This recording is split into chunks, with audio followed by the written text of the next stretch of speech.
How's it going, everyone? Texas Man here. Hope that you guys are all having a spectacular day. If you guys would please give this video a thumbs up. If you guys do enjoy it, subscribe, of course, if you guys have not already.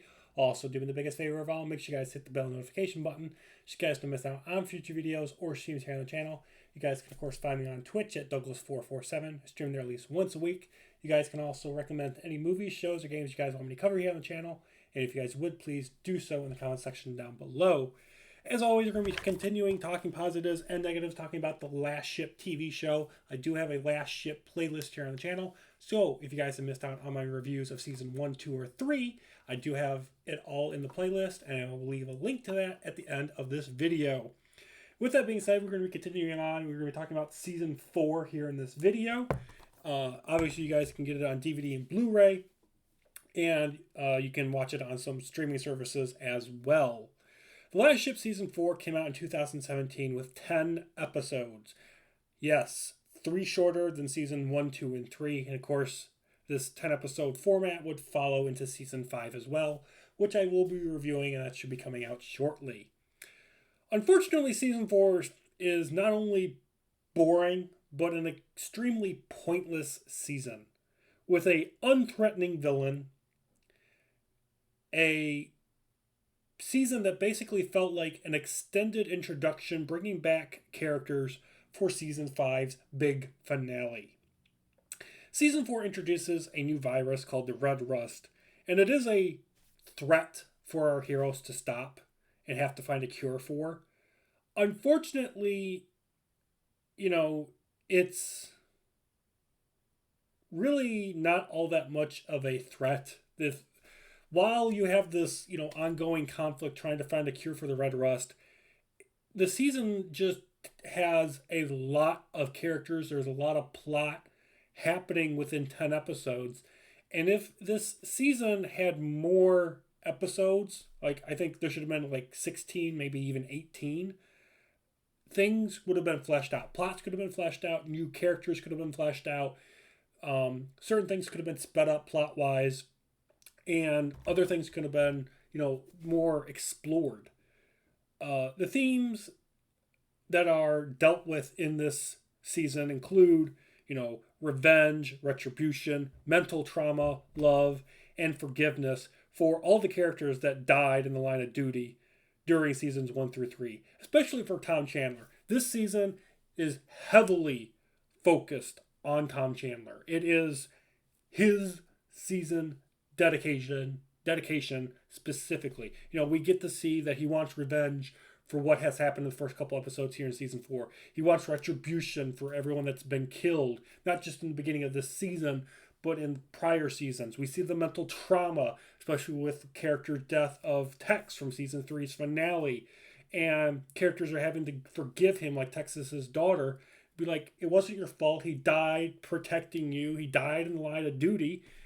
You could have just come and said, hey, I'm sorry that your dad is dead protecting me. What can I do to help? So we see all those kind of things tied in. While that is the primary focus, it's also dealing with trying to find a cure for the Red Rust. We also have England being reforged and them trying to get the cure for the Red Rust. We've got the Greeks and their navy coming into play, and we have all that. We also have this food that can basically mentally control you and make you docile, make you not aggressive. That's just things that I can remember off the top of my head. There is so much happening in this show. And not only that, this season brings back every single living character from past seasons except for the new president from season 3. Everybody's back. Plus, they bring in new characters that just show up out of the blue. While some of them live, some of them die. And the ones that survive will carry over, obviously, into season 5 as well. The season does a good job trying to be a modern take on the Odyssey, especially when we get into like episodes 6, 7, and 8 and beyond. We do get that. The Red Rust virus is a threat.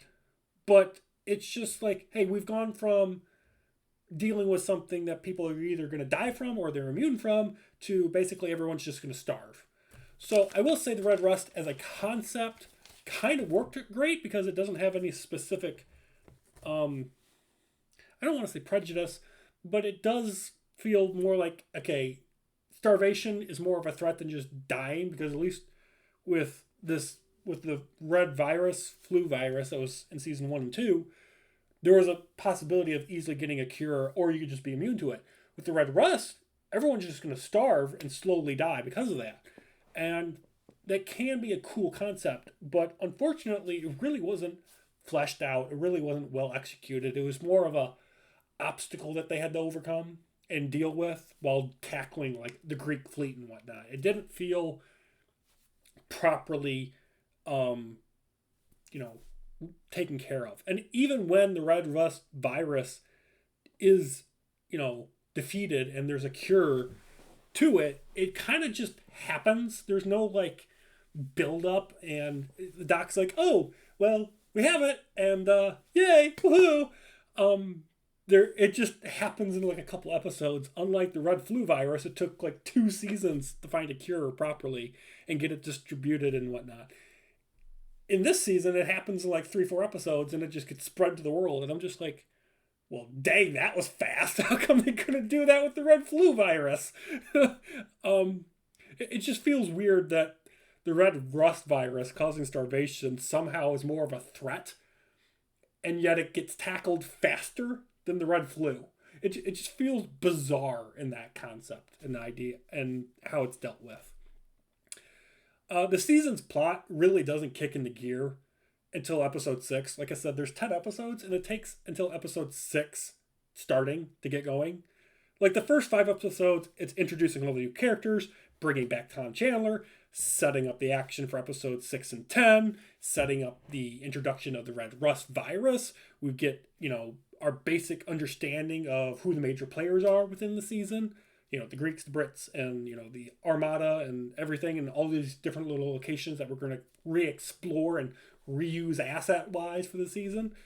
They just like, it's half a season set up, half a season at conclusion. Everything is just go. And it feels like the budget was really short because they reuse a lot of the exact same locations within the season.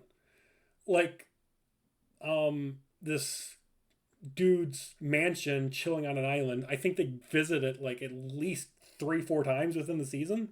Like, Tom Chandler goes there, they leave, and then he's constantly going back to his place. Then Tom Chandler and his buddies go and attack it, and then it gets blown up. And it's just like, oh my goodness. And how many times are we going to be on a Greek destroyer looking at the exact same,